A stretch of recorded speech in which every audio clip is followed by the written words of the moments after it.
Gak kenalan sih ta Mas.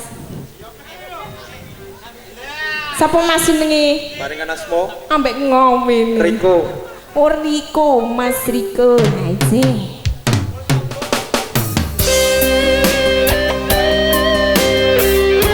Iki khusus kanggo Mas Riko.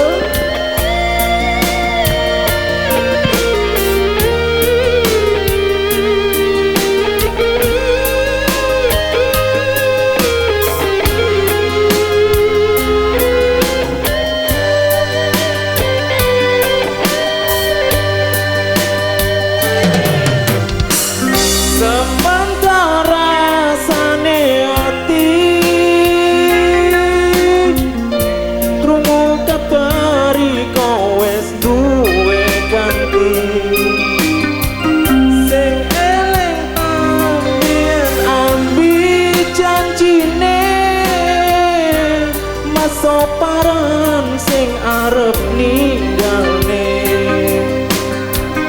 kurang parani soni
percaya omongan wong liya wis ana niatan iso dikali ganti wong riko wong sing tresnani mergo mung riko tak iso welasi Ji sembah nuwun iya mbak paringan semua sinten mbak nami kula Juminten Mas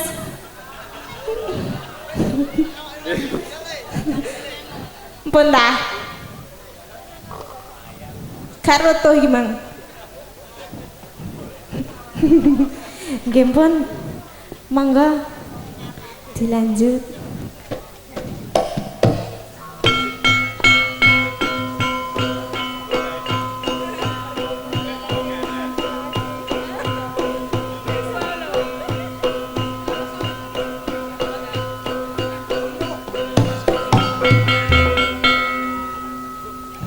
Nggih, sugeng dalu. Niki campur sari tuwewe ya, Pak. Metu dhewe-dhewe. Nggih. Mari anake saiki mbokne, Mas. Aja atik njak lagu sing aneh-aneh. Gantine sing tuwa. Saniki ndamel lontur, Mas. Lontur Pak Mi.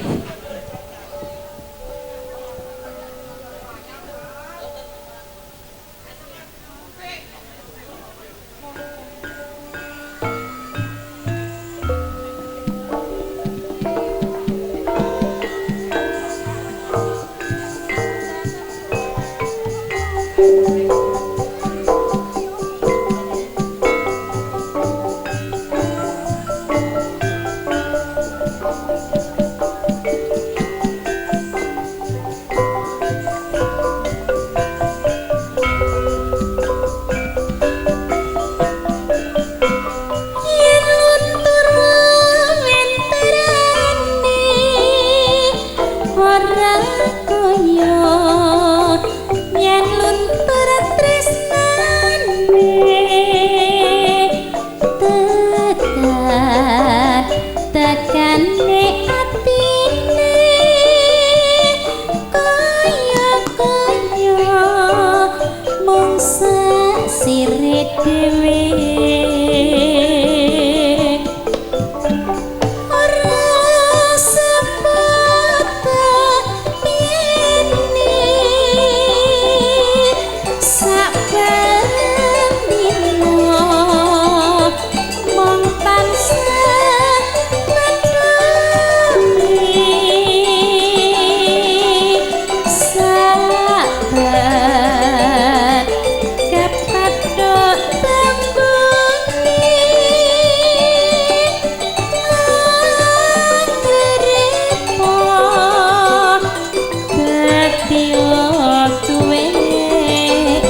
niku kanggo sing sepuh-sepuh Mas nggih. Dalam iki engko ae Dik. Bagane sing nom-nom. Nggih. Saiki dioper Mas, tabuhane kawat Mas. Kelangan Mas Es. Nggih. Kelangan dompet ya lapor kono Pak nang Kaplok Sek.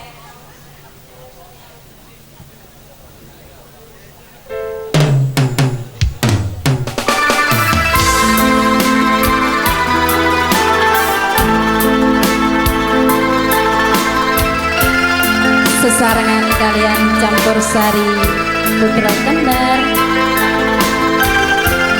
ingkang dipimpin Pak Dalang Sitaji asai bro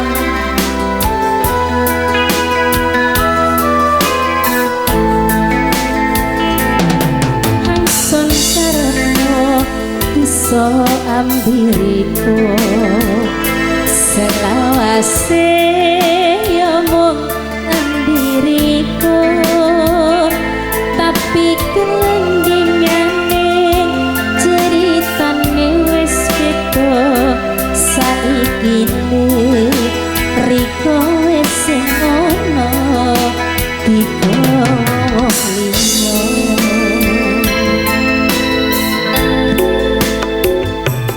hangsan karepno bisa ambiriku mong ambiriko tapi keleni maneh ceritane wis beda saiki riko sing ono diko wong liya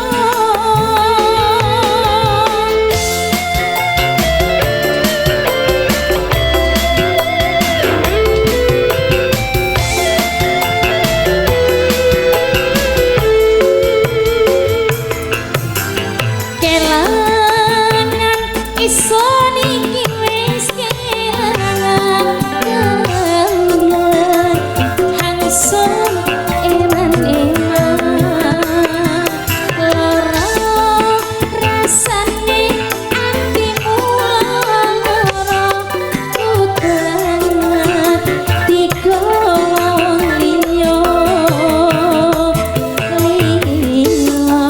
sang coba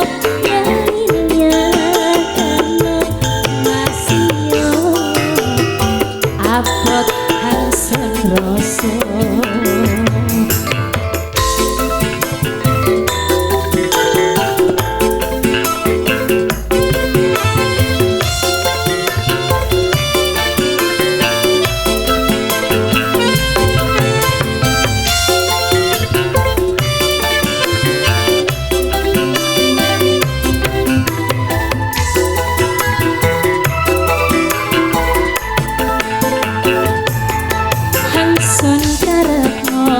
iso ambiriko selawase nyomong ambiriko tapi kelingane ceritane wis beda saiki riko sing ono dikowo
Matur sembah nuwun. Tos pundi niki Pak Dalang? Niki wonten pamundutan. Monggo Mbak.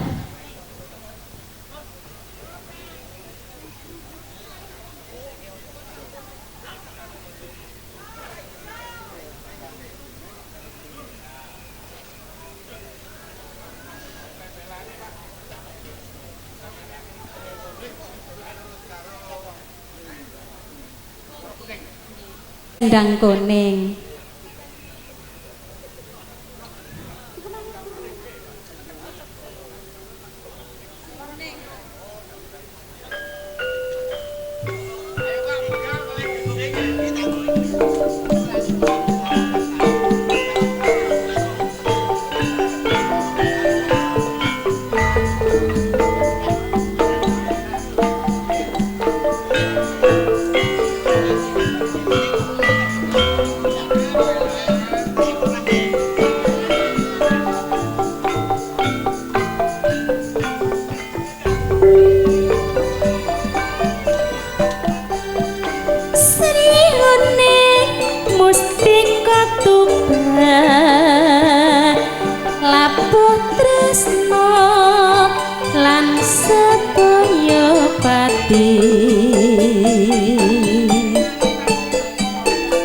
Marang Raden Wiratmoyo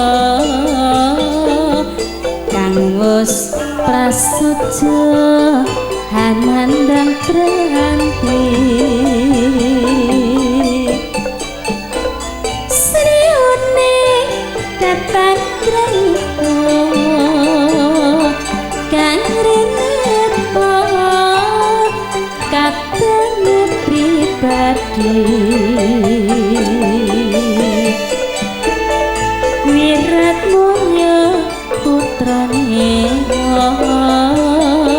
Suralawe Adipati Tuban Srihuning putrane api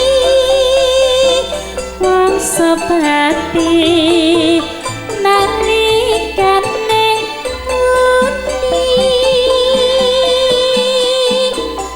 kapupu ing matyaka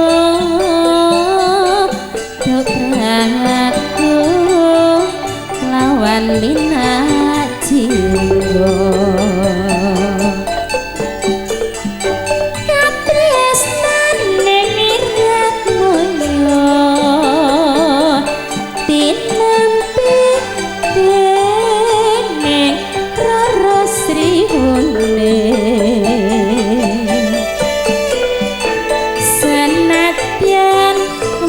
sanira praping lena alabo negari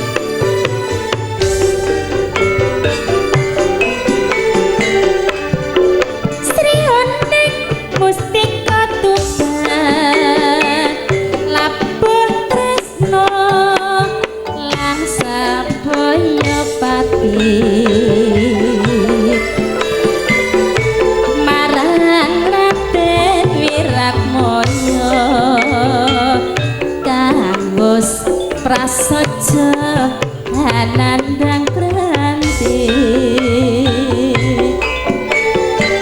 sriune kapan krayito kang rineka kadange pribadi Wiratmoyo putrane Suralawe Adipati Tuban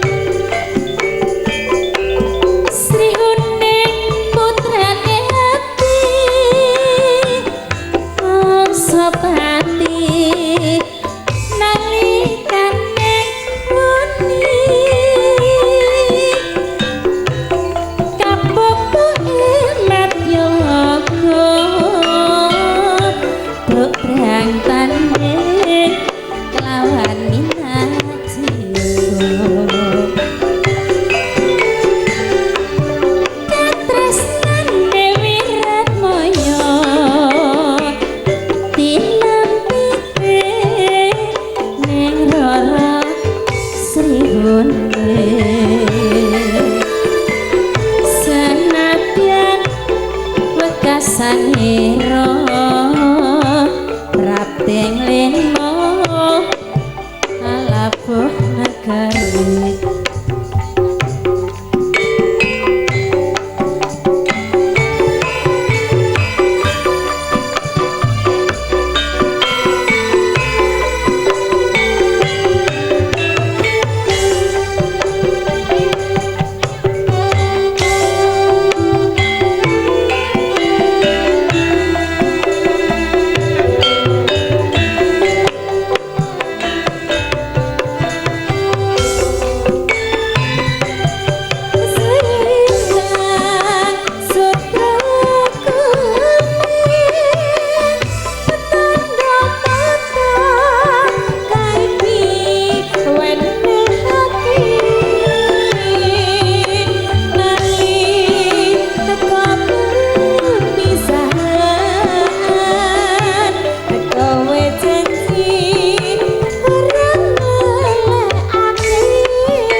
nggih wonten pamundutan Trisno Waranggono karo apa Mbak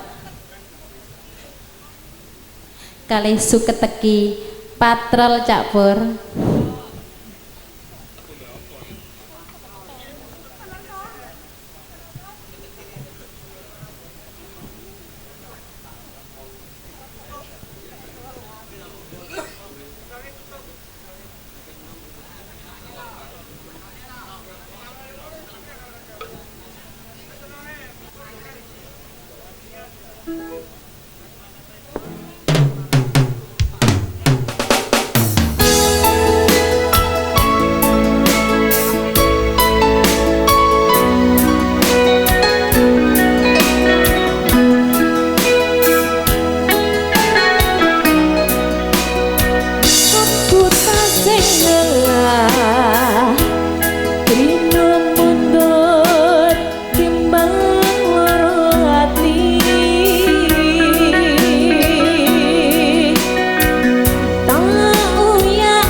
Nggih.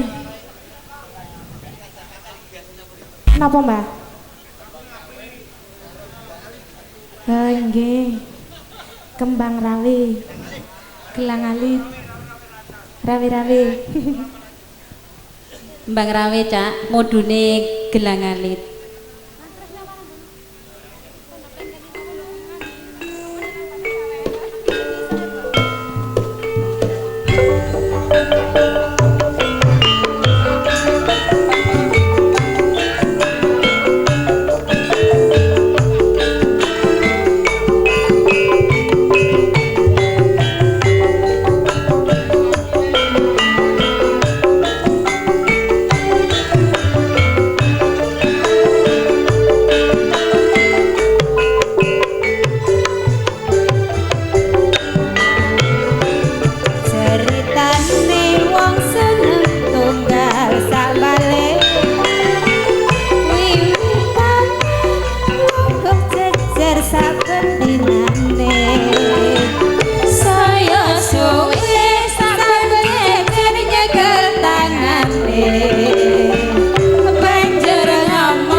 Gelang alit.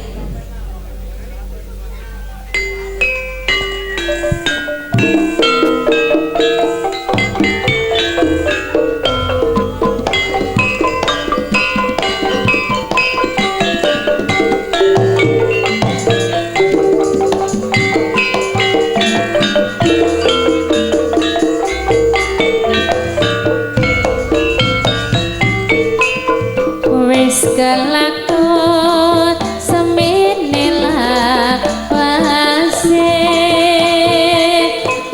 eson lariku ketani samono soni mbiyangi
sandane ya senenge ati ketemu ring dina mburing ngalit ring teriji aja lali tumekaning pati kanton setunggal Mas Tresno Waranggono. Nggih sampun nggih. Nggih sembahan nuwun.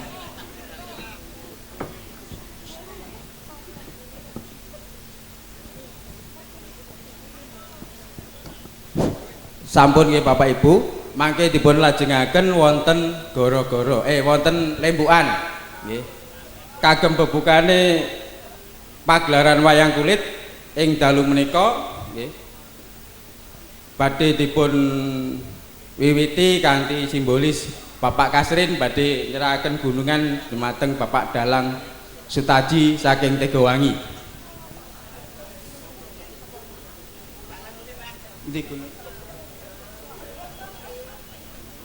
Pagelaran mangke sedalu natas nggih. Kagem lampanipun Semar Mandito.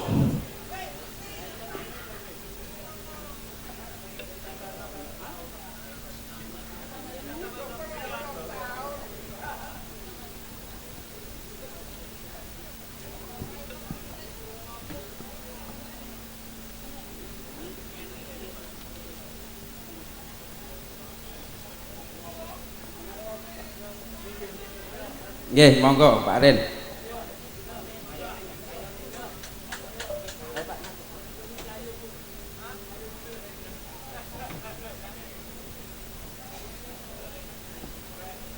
Salaman mbek sindene sesuk ben tangkap neh.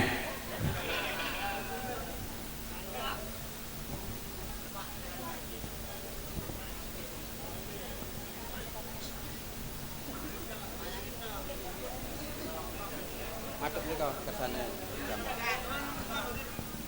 Monggo ibune nderek minggah monggo. Manteni pisan mboten nggih? Oh.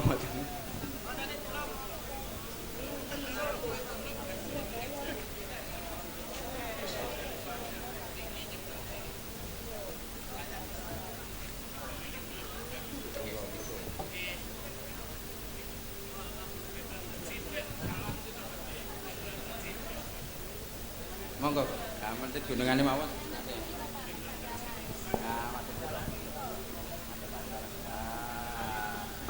Monggo.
datang werto mamre suka saku kang kuremia rasa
Jagat Dewa Bathara ora pangling kaya pono kawan jomblo itu.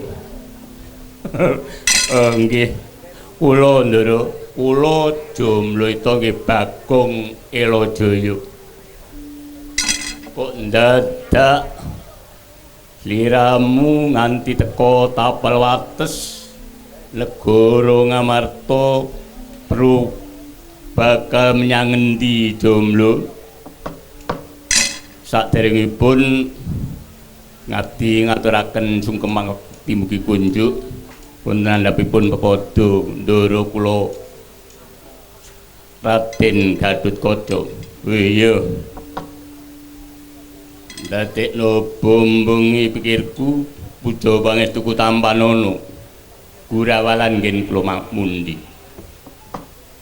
Sejatosipun kula ing kedah tanglet dumateng panjenenganipun Ndara Gatotkaca. Bab ngantos dumugi hak cedhake Padukuhan Klambi Sireng badhe tindak pundi. Yen wong kowe aku wis dadi tugasku perlu kontrol daerah negara Ngamarta ngenani bab keamanane negara. Lah sira oh nggih sadosipun kula niki badhe sowan dhateng negari Ngamarta. Sowan ngerhanipun Ndara Prabu Kuntadewa. Ana parigawe apa jomblo? Ngaten. Rama Semar niku sampun enten 3 wulan setengah lunga mboten pamit. Wo Semar murca tanpa pamit wis ana Trimadya Candra nggih 3 wulan setengah dangune. Dabuk beneran nek pancen karepmu bakal sowan menyang negara Ngamarta ora perlu sliramu sing sowan. Aku sing matur wa Prabu Kuntadewa bab murcane Siwa Semar. Oh nggih, nek ngoten kula ngaturaken ageng panuwun tanpa upami dene Ndara kula Gatotkaca kersa bantu dhumateng kula mboten ngantos kula dumugi negari Ngamarta. Banjur rewangu nyang negara Ngamarta karo sapa? Piye kathah kalih kesut kalih kanca-kanca niku kanca mburi golongan golongan lansia. Apa lansia? Golongane lanjut usia. Kanca kula pengrawit niku sing telu niku kalebu mun lanjut usia. Penggender niku sing lentem niku. Terus sing ngempul niku termasuk para pinesepuh. Mongko nalika kula sowan mriki jaman mantenipun putranipun bapak mriki keng Kembajeng ringin koncone tasik genep. Sakniki pun sedaya niku sing pun dadi almarhum niku pun enten gangsal. Sapa ae lho sindene suwargine Poniem. Mriki pisanan sing mrema Poniem. Niku sakniki pun almarhum. Terus pengendange Pak Mulut, penggendare Mas Karwoto, balungane Mas Adi Guru, Jodour, keri-keri niku lek Senen. Lek Senen penggender. Nembe niki tasik tumut kula ngruwat teng ndorok teng daleme Pak Darsono. Lar piyambak kula nimbung nika. Nek tasik tumut lek Senen. Niki pun almarhum. Mila kula nggih tansah saos syukur dhateng bolo-bolo sing sakniki tasik ketok sehat, semangat luar biasa. Napa malih niku sing ngegong Mas radio niku bener cilik tapi wah kula mampir mriko lho tasik mecok kayu.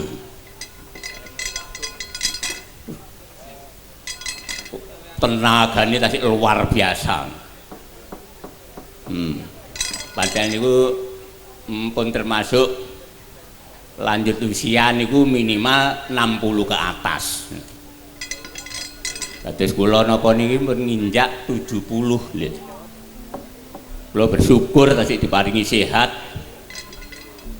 Sedayanipun. Jadi sing penting liramu iku ngaturno bab murcane Kyai Lurah Semar nggih.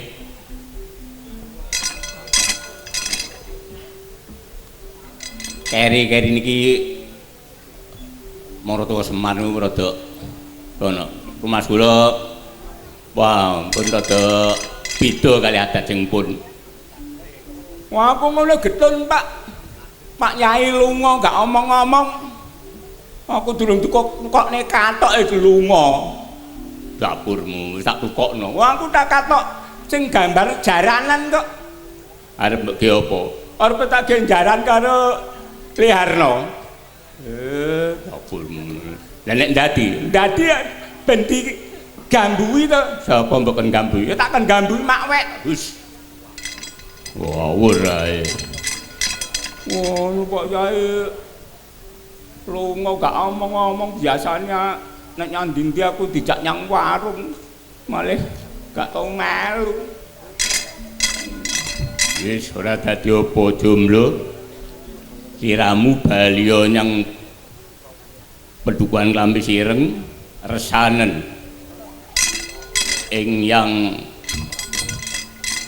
kanastren aku tak bali menyang Ngamarta matur ngersani Wo Prabu Kuntadewa. Nggih mun nek ngoten donga dinonga kula wangsul dhateng sowan dhateng Ibu Kanastren paduka kundur dhateng Garing Ngamarta. Ya andum slamet jomblo.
jatan jiwa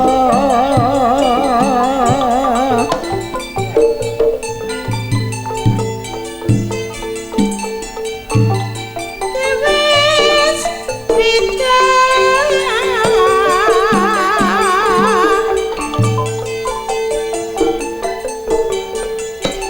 Kewis bidaya kelesati ering toya menes sami radalam menganjo sami radalam menganjo wis wera nate kapadu